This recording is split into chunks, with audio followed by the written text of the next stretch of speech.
పడని వారికి చివరి ఘడియ ఇదే. దైవాన్ని నమ్మిన క్రైస్తవులకు మేలు కొలుపే ఇది. ఈ ప్రకృతే దేవుని ఆయుధం, ఈ ప్రకృతే దేవుని ఆయుధం. మార్పులేని మనిషిని శిక్షించడానికి మనిషిపై వస్తుంది ఈ ప్రళయం. తన లెక్క పూర్తయినంత వరకు ఆగది ప్రళయం. మార్పు పొందు ఈ దినం, లేకపోతే తుది దినం.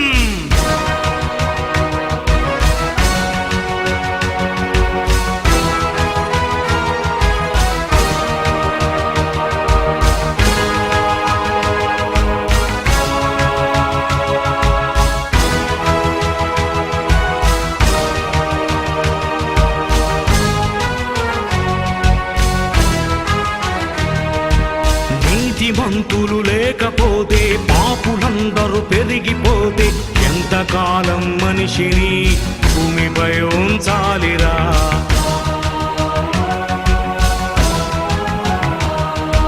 మనిషి కోసం పరితపించే దేవుడిని ప్రక్కనే పెడితా, మనిషిని ఈ భూమిపై ఎందుకు ఉంచాలిరా?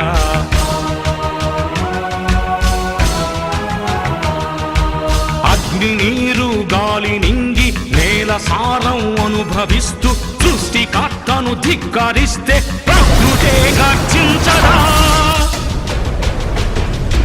ప్రకృతే కన్నెర్ర చేసిందా?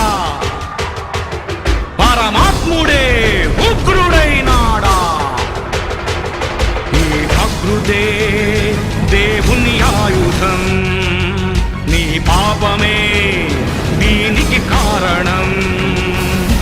మార్పులేని మనిషిని శిక్షించడానికి మనిషిపై వస్తుంది ఈ ప్రళయం. తన లెక్క పూర్తయినంత వరకు ఆగది ప్రళయం. మార్పు పొందు ఈ దినం, లేకపోతే తుది దినం.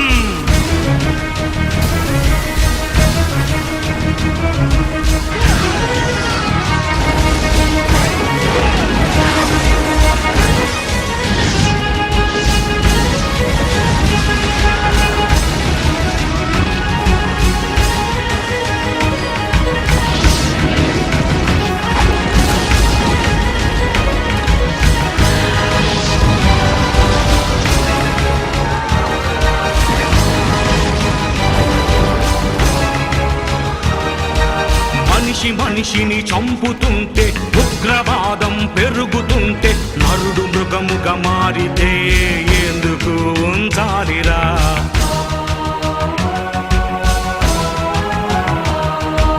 దుష్టులందరూ పెరుగుతుంటే, రక్తపాతం జరుగుతుంటే, నరుల పాపం పండితే ఎందుకు ఉంచాలిరా?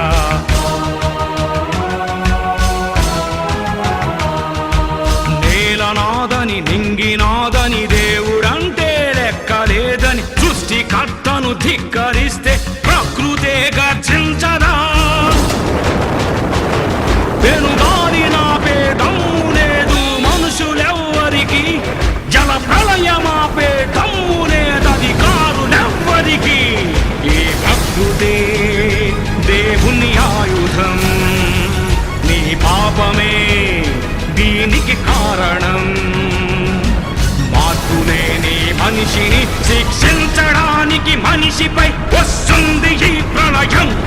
తన లెక్క పూర్తయినంత వరకు ఆగది ప్రళయం.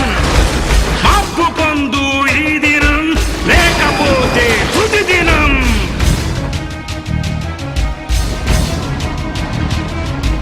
దేవునికి భయపడని వారికి చివరి ఘడియ ఇదే. దైవాన్ని నమ్మిన క్రైస్తవులకు మేలు కొలుపే ఇది.